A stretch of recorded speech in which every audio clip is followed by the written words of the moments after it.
Hi there, Aquarius, Sun and Rising. Welcome to your August 2023 Astro Update. It's Raina here. Well, I think the one of the notable transits of this month is that we're going to have a blue moon in Pisces at the very end of the month, meaning the second full moon in a month. And in my experience, these blue moons will be the same sign as the first one of the month, but not always. And as a matter of fact, on the first of the month, there is a full moon in your sign. So that's an example of that. So we have like bookends for the month of August of full moons. So there may be the sense of wrapping things up in this month altogether. So on the first, that full moon is at 9 degrees of Aquarius. If your rising sign, for instance, is 10 degrees and beyond, this is actually going to fall in your 12th house. But there may be similar themes of a full moon in the 12th house and the first house, because what it can do is it can bring to your attention things that you want to let go of in your life. Now, from the 12th house perspective, this can be these internal patterns. So the 12th house is Pisces. It can be addiction issues. I'm saying in the, not in your particular chart, but in the universal chart. This is the house that Pisces and its ruler Neptune rule. And there can be issues with addiction, other self-defeating or self-destructive patterns. So that could be something that you become aware of, and you have this ability to end. I follow the Farmer's Almanac, and I don't know if this is true for every full moon in Aquarius, but they have like the best days to do X, Y, and Z kinds of things. And it seems like a lot of times when the full moon is in Aquarius, they do mention that as a good time to end bad habits. So that's perfect for those people whose rising sign is 10 degrees to 29 degrees of Aquarius and have this in their first house. I'm sorry, who have that is the first house. I meant the 12th house, who have 0 to 9 degrees, 0 to 8 degrees of Aquarius or whatever. If it's happening in your first house, this is something that you may be conscious of that you want to end. I look at the first house as the catch-all house for everything in your life that is going on at the moment, and it could be, but it can be something to do with your image or how you're promoting yourself. So, for some Aquarius people, you may be saying, something, especially, I'm saying especially with the rising sign. It can definitely be the sun sign, but the rising sign is how other people may perceive you. So if you feel that maybe you're too aloof, you may make a conscious effort to be more personable, in a more well, you are personable, but more warmth. And be like, because you might be thinking to yourself, I'm friendly, but you're still very detached, and other people may think that you don't want much to do with them when you really do. And especially if you notice that this is cut into your ability to make friends or to meet a special person, you may like review that and look at that and see how that has, been the pattern. On the 16th, we have the opposite sign to you, Leo, as the new moon. 23 degrees of Leo, the lion's number, the royal number. And this is in your seventh house of committed partnerships. So that is one of those situations where this can also be in play, because when I was compiling this list, there weren't any major transits from the full moon to the new moon. This is pretty unusual. There's usually some things in between, and of course there are, but they're not things that I usually bring up because they're so fast moving. So this can even be, I could see this being something to do with your own sense of self with that full moon, really realizing it in relationship with that new moon to your committed partnership if you have one. If you don't have a relationship, this may still be something that you are calling in, if you know that term, meaning, you're trying to manifest. And certainly new moons are for planting seeds of intention. But in the case of seventh house matters, it would be, completely delusional to expect to, you know, get coupled in a couple of weeks. Although, I mean, in a broader sense, you could say, I would love to meet my life partner, and maybe you would at least meet that person and maybe not commit to them right away, but at least you would have the ball rolling. And if you're dealing with a legal matter, the seventh house can be something beginning or a turn in this situation, like a turning the corner or some kind of new uh, angle to this. On the 23rd, we have the Sun going into Virgo and Mercury going retrograde at 21 degrees of Virgo. For Aquarians, Virgo is your eighth house, which is a very intense place because this is Scorpio's domain, and it's but there could be a specific connection to money, namely shared resources. Also, loans, debts, and things of that nature. But let's speak specifically of shared money, because with that new moon in the seventh house, that could be, a legal matter. Let's say it's an inheritance. And you have the Sun here, but you also have Mercury retrograde. So that could speak to any kind of probate issue.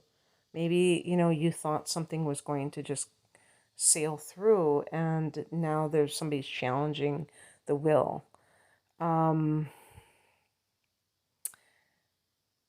This can be something, remember that Mercury is very quick moving, so it doesn't mean that this is something that is going to drag on and on. There is going to be a new moon in Virgo on September 14th, and so that could be some, I was going to say resolution. New moons can mean that there are new developments in this situation. It is possible, depending on the complexity of what's going on, like let's say if you have a divorce, but there's a lot that has to be dealt with, that it will be next. I think it's like March when there's a full moon in Virgo, but that might just be for special cases. But yeah, also this is an area of regeneration and like rebirth. So the Sun going here can be you kind of building yourself up, and at that time of the new moon, which is going to be at the time also when Mercury turns direct, it'll be like the phoenix rising from the ashes, so to speak. So these kinds of issues, anything metaphysical can be appealing to you. You may be like revisiting some course. Maybe you're a Virgo person who took up, an Aquarius. What am I talking about, Virgo? I hope I haven't been saying Virgo instead of Aquarius. Maybe you're an Aquarius person who took up astrology at one point and now you're going back, picking up your course. Aquarius is associated with astrology, specifically, so that can be a thing. And um, Aquarians are very intuitive, so these kinds of matters that the eighth house represents are right up your alley. For the Aquarians that are open to that, because there are some Aquarians, just like with every sign, that can be probably can be very attached to their intellect and very skeptical. I'm sure that they exist as well. On the 28th, Uranus goes retrograde at 23 degrees of Taurus. Taurus is a fixed sign like you, Aquarius. And so for you, Aquarius is your fourth house of home and family. You may have had some unpredictable things happen on the domestic front. These can run the gamut, and this has been in play for years now. So if this has not been a thing for you, then maybe it is more on the internal level, because the fourth house can be your childhood and your relationship with a parent, like a mother in particular. That's what I think. Some people say the father, but we could say the family of origin. And in dealing with these people, there could be maybe there have been things that have happened that came out of left field with them and that you were affected by. I feel that with the full moon, I'm sorry, with the Mercury retrograde in that eighth house, that this could be somehow connected to it, because maybe like with the Mercury retrograde, maybe if somebody has contested a will and you thought this person was not even in the picture, and then all of a sudden it throws up into the air the family home or something that is connected to the family, and it's like uh, you feel like a curveball has been thrown at you. When Uranus is in the fourth house, some people may feel like they are having to move a lot. So if you are one of those Aquarians who have experienced multiple moves, like unstable housing situation, um, I regret to inform you that this is not going to necessarily put an end to that. It may actually exacerbate it. However, this is not going to be true for every person, and I'm thinking especially if your sun is in Aquarius. Your rising sign really, the natal chart really does deal with the more day-to-day mundane events. So that's why you will see a lot of astrologers use the natal chart for the predictions rather than a solar chart, because to me that's more it's more of like a higher level thing, the solar chart. That's how I differentiate it, where it's you directing your life versus life happening to you. And maybe it has, maybe it's a higher vibration in that sense, based on you kind of like co-creating your reality. But I think that, for a lot of the themes that are going on, that the natal chart is very helpful for that. So if you are Aquarius rising, you may have found, and of course, another thing too is that this is a general reading, so your